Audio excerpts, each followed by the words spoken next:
এইখানে থেকে 7 জোড়া গুটি এবং রেড সহ প্রত্যেক গুটি পকেট করতে হবে। তো দেখা যাক এই প্লেয়ারটা কয়টি গুটি পকেট করতে পারে। অনেক ভালো ভালো ভাইরাল প্লেয়ার কিন্তু এই চ্যালেঞ্জ অ্যাকসেপ্ট করতে সাহস পায় না বা অনেকেই কিন্তু পারবে না। তো আপনি হলে কি করতেন সেটা কিন্তু অবশ্যই কমেন্টে জানিয়ে দেন। তো তিনি কিন্তু অলরেডি 2টি গুটি পকেট করে দিয়েছেন এবং আরও একটি সুন্দরভাবে পকেট করে দিলেন। তো দেখা যাক তিনি একে একে প্রতিটা গুটি কীভাবে পকেট করতে পারে কি তার চ্যালেঞ্জটা হেরে যায়। তো দেখতে থাকি সুন্দরভাবে কিন্তু ডাবল টাচে 2টি গুটি পকেট করে দিলেন একসাথে। তো এরপর কিন্তু আর মাত্র 2টি সাদা গুটি বাকি আছে, তারপর সবগুলো হলুদ এবং লাল গুটি খেলতে হবে। সুন্দর শট, কিন্তু কথা হচ্ছে এই সাদা গুটি একদম কাট লেভেলে আছে, তো তিনি হয়তো খেলার সাহস পাচ্ছেন না। তো তিনি অপর সাইডে গিয়ে 2টি সাদা গুটি হলুদ গুটি একসাথে খেলে দিলেন।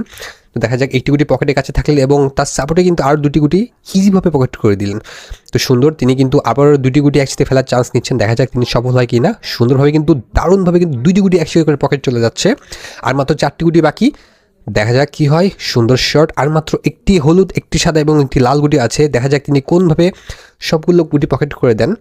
তিনি কিন্তু একটু দূর থেকে সময় নিয়ে কিন্তু সুন্দরভাবে কিন্তু রেডটা ডেলিভারি করে দিলেন। ইজি একটি হলুদ গুটি ট্যাপ করে পকেট হয়তো যাবে। সুন্দর শট, কিন্তু আরেকটু হলে মিস হয়ে যেত। দেখা যাক এই কাট লেভেলে গুটিটা কীভাবে তিনি পকেট করতে পারেন কিনা। মিস হয়ে যায় সুন্দরভাবে, কিন্তু তিনি চ্যালেঞ্জটা জিতে গেলেন।